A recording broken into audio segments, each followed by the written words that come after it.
नमस्कार मित्रांनो, आर.एस. अकॅडमीमध्ये आपल्या सर्वांचं या ठिकाणी सहर्ष स्वागत आहे. मित्रांनो, बरेच विद्यार्थ्यांचे या ठिकाणी मला कॉल मेसेजेस येत आहेत, की सर, जी काही जालना पोलीस पाटील भरती सुरू झालेली आहे, त्याच्यामध्ये आपल्याला जिल्हा विशेषची माहिती आणि त्याची तयारी कशा पद्धतीने करायची, हे जरासं आम्हाला या ठिकाणी तुम्ही मार्गदर्शन करा.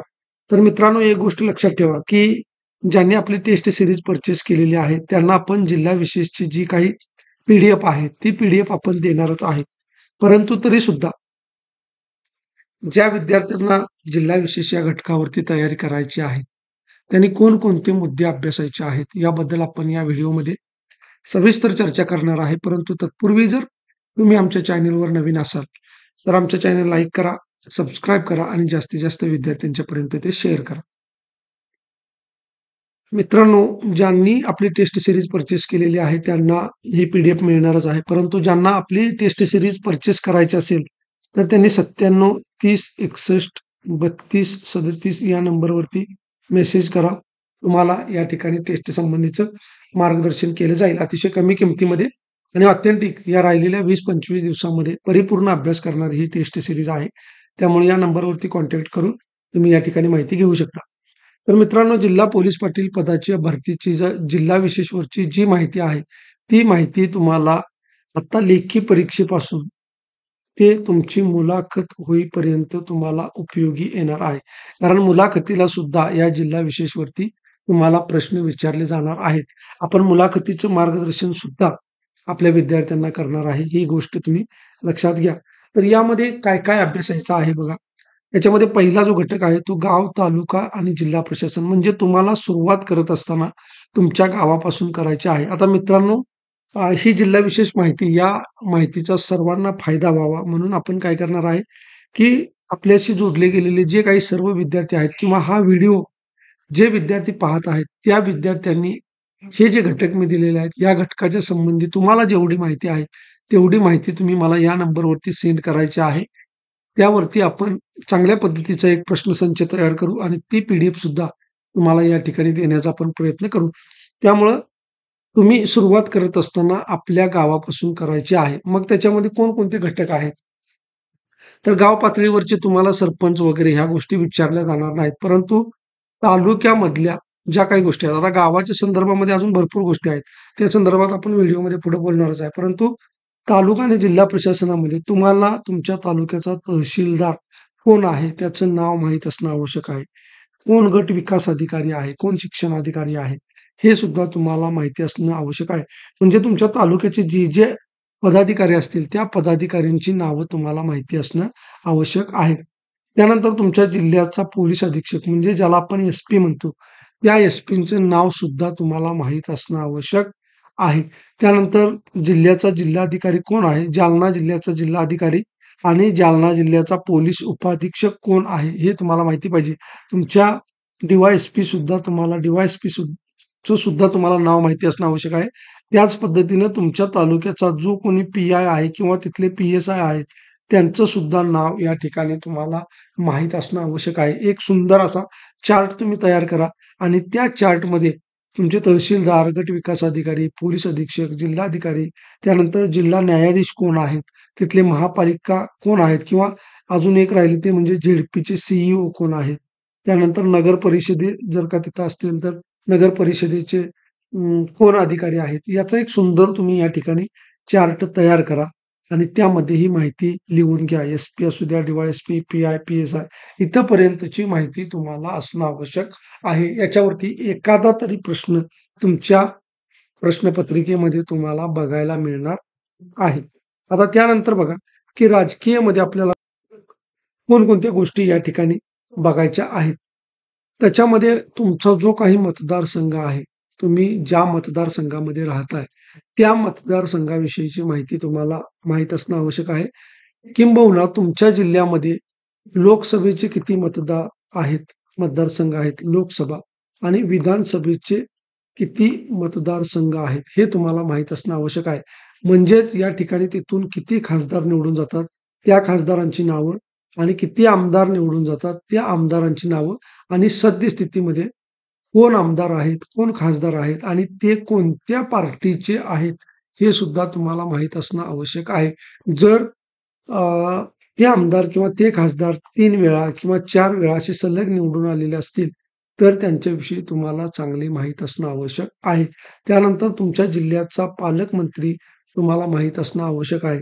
त्यानंतर तुमचे झेड-पी सदस्य एकूण किती आहेत, म्हणजे तुमचा जिल्हा परिषद मतदारसंघ किती सदस्यांचा आहे, हे सुद्धा तुम्हाला माहीत असणं आवश्यक आहे. त्याचबरोबर या ठिकाणी पंचायत समितीचे सदस्य सुद्धा तुम्हाला माहीत असणं आवश्यक आहे. आता मी जो असा चार्ट दिलेला आहे, याच पद्धतीने तुम्ही देखील चार्ट बनवायचा आहे.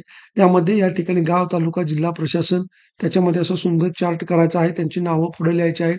इथं लिहायचं तहसीलदार, त्याचं नाव पुढे. इथं लिहायचं जिल्हाधिकारी, त्याचं नाव पुढे. इथं लिहायचं जिल्हा न्यायालय न्यायाधीश, त्याचं नाव पुढे. अशा पद्धतीने हा चार्ट तयार करा आणि तो चार्ट तुम्ही स्वतःजवळ ठेवा. या ठिकाणी मला सुद्धा पाठवून द्या. त्या चार्टच्या माध्यमातून आपण या ठिकाणी भरपूर अशा प्रश्नांचा सराव करू. आपल्याकडे 20-25 दिवस अजून बाकी आहेत. त्यामध्ये आपण या सगळ्या गोष्टींची माहिती प्रश्नांच्या माध्यमातून तुमच्यापर्यंत पोहोचवण्याचा प्रयत्न करू. त्यानंतर आर्थिक आणि भौगोलिकमध्ये बघा, तुमच्या जिल्ह्याच्या ठिकाणी काही प्रमुख उद्योग असतील किंवा प्रमुख उद्योगासाठी काही व्यापारपेठा प्रसिद्ध असतील, तर ते सुद्धा तुम्हाला माहीत असणं आवश्यक आहे. तुमच्या आजूबाजूला जर काही एम-आय-डी-सी असेल, तर त्या एम-आय-डी-सी बद्दल तुम्हाला माहिती असणं आवश्यक आहे. जसं की त्याची स्थापना कधी झाली, वगैरे, वगैरे. या गोष्टी तुम्हाला माहीत असणं आवश्यक आहे. त्यानंतर सर्वाधिक उत्पादन तुमच्या जिल्ह्यामध्ये एखादं उत्पादन घेण्यासाठी, मग ते ऊस उत्पादनासाठी असू द्या किंवा कुठल्याही पिकाचं उत्पादन असू द्या, त्यामध्ये जर एखादा तालुका अग्रेसर असेल, एखादा तालुका किंवा एखादं गाव जर त्यामध्ये अग्रेसर असेल, तर त्या गावाची नोंद तुमच्याकडे असणं आवश्यक आहे. त्या पिकाबद्दलची माहिती हे कोणत्या तालुक्यामध्ये त्याचं उत्पादन जास्त घेतलं जातं आणि फक्त पीकच नाही, तर या ठिकाणी एखादं उत्पादन असेल, म्हणजे जसं की लोह असेल, तांबे असेल, एखादं खनिज उत्पादन जरी तुमच्या जिल्ह्यामध्ये जास्त होत असेल, एखाद्या तालुक्यामध्ये होत असेल आणि त्या तालुक्यामध्ये तुम्ही जर राहत असाल, तर ती सुद्धा नोंद तुमच्याकडे असणं आवश्यक आहे. एखादा डोंगर जर का तुमच्या आजूबाजूला असेल, त्याची नोंद जर भूगोलामध्ये असेल, तो डोंगर जर प्रसिद्ध असेल एखाद्या पर्यटनासाठी, तर त्याची सुद्धा नोंद ठेवायची आहे. तुमच्या तालुक्याच्या, तुमच्या जिल्ह्याच्या ज्या काही प्रमुख नद्या आहेत, त्या प्रमुख नद्या, त्यानंतर तिथं एखादा संगम असेल, तर तो संगम या ठिकाणी तुम्हाला माहीत असणं आवश्यक आहे. त्या नद्या कोणकोणत्या गावातून वाहतात, त्या नद्यांचा उगम कोणत्या ठिकाणी झालेला आहे, त्या नद्यांच्या काठावरची शहरं कोणती आहेत, अशा पद्धतीनं नदीच्या संदर्भामध्ये तुम्हाला अभ्यास करायचा आहे. त्यानंतर पठार. पठार हे सुद्धा बघा पर्यटनाच्या दृष्टीने अतिशय महत्त्वाचं आहे. एखादं पठार प्रसिद्ध असतं, तर त्या पठाराची नोंद आणि मित्रांनो एक गोष्ट लक्षात घ्या, की तुम्ही जर अशा ठिकाणी राहत असाल, समजा एखादी नदी आहे, त्या नदीच्या काठावरती तुमचं गाव आहे किंवा त्या तुम्ही राहणाऱ्या गावाजवळ किंवा तालुक्याजवळ जर कोणत्या नद्यांचा संगम होत असेल, तर निश्चितपणे तुम्हाला लेखी परीक्षेमध्ये प्रश्न विचारले जाणार म्हणजे जाणार आणि लेखी परीक्षेवरती याच्यावरती जर प्रश्न नाही आला, तर मुलाखतीमध्ये 100% याच्यावरती प्रश्न असणार, हे लिहून घ्या. त्यानंतर काही मैदान असतात, काही बाग-बगीचे असतात, या संदर्भामध्ये तुम्हाला माहिती घ्यायची आहे. आता पर्यटनामध्ये काही धार्मिक स्थळं असतात, त्याच्यामध्ये मंदिर आहेत, काही दर्गे आहेत, त्यानंतर छत्रपती शिवाजी महाराजांचे किल्ले आहेत. जर युनेस्कोने जे 12 किल्ले आपल्या जागतिक वारसा स्थळामध्ये ज्या 12 किल्ल्यांची नोंद झालेली आहे, त्यातला जर एखादा किल्ला तुमच्या तालुक्यामध्ये, तुमच्या जिल्ह्यामध्ये असेल, तर त्याची निश्चितपणानं तुमच्याकडे माहिती असणं आवश्यक आहे. तुमच्या जिल्ह्यामध्ये जर थंड हवेची काही ठिकाणं असतील, तर त्या ठिकाणांची सुद्धा नोंद तुमच्याकडे असणं आवश्यक आहे.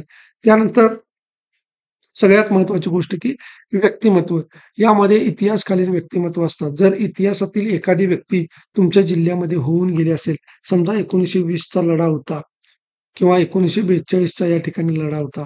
या स्वातंत्र्य लढ्यामध्ये किंवा या असहकार चळवळीमध्ये जर तुमच्या गावातल्या, तुमच्या तालुक्यातल्या, तुमच्या जिल्ह्यातल्या ज्या काही व्यक्ती असतील, तर त्या व्यक्तींची माहिती सुद्धा तुम्हाला घ्यायची आहे. क्रीडामध्ये म्हणजे एखादा खेळाडू नावाजलेला आहे, तो आंतरराष्ट्रीय पातळीवरती, राष्ट्रीय स्तरावरती किंवा ऑलिम्पिकसारख्या स्पर्धांमध्ये जर तो चमकला असेल, तर त्याची सुद्धा नोंद तुमच्याकडे असणं आवश्यक आहे. मग तो कुठल्याही क्षेत्रातला खेळाडू असू दे. त्यानंतर काही सामाजिक नावं असतात, समाजकार्यामध्ये अग्रेसर असतात.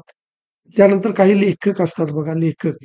एखादा लेखक तुमच्याकडं प्रसिद्ध असेल, त्याचं पुस्तक जर प्रसिद्ध असेल, तर त्या पुस्तकाची माहिती सुद्धा तुम्हाला असणं आवश्यक आहे. त्या लेखकाची माहिती तुम्हाला आवश्यक असणार आहे आणि त्या लेखकाने कोणकोणती पुस्तकं लिहिलेली आहेत, हे सुद्धा तुम्हाला माहिती असणं आवश्यक आहे. मित्रांनो, याच्या पलीकडे या जिल्हा विशेषवरती अजिबात याच्या बाहेर प्रश्न जाणार नाही. ही गोष्ट 100% या ठिकाणी मी तुम्हाला सांगू शकतो. त्यामुळं चांगल्या पद्धतीने अभ्यास करा आणि तुम्हाला तुमच्या गावातली जी काही माहिती असेल आजूबाजूची, ती तुम्ही या ठिकाणी मला पाठवू शकता. त्याच्यावरती चांगल्या पद्धतीनं आपण संपूर्ण जालना जिल्ह्याचे जे काही विद्यार्थी आहेत, त्या विद्यार्थ्यांनी मला या नंबरवरती कॉन्टॅक्ट करा आणि मला तिथली माहिती द्या, की अशी-अशी नदी आहे, असं-असं त्या काठावरती शहर आहे किंवा हा उद्योगधंदा आमच्या इथे चालतो, ही व्यापारपेठ आमच्या इथं आहे.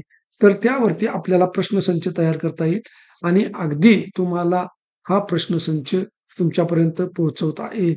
मित्रांनो, तुम्ही जर या चॅनलवरती नवीन असाल तर आमच्या चॅनल लाईक करा, सबस्क्राईब करा, जास्तीत जास्त विद्यार्थ्यांच्या पर्यंत शेअर करा आणि या ज्या पी-डी-एफ आहेत, त्या पी-डी-एफ तुम्हाला जर डाउनलोड करून घ्यायच्या असतील, तर त्या पी-डी-एफ खाली डिस्क्रिप्शन बॉक्समध्ये दिलेल्या आमच्या टेलिग्राम चॅनलच्या लिंकवरती जाऊन तिथून ते टेलिग्राम चॅनल जॉइन करा.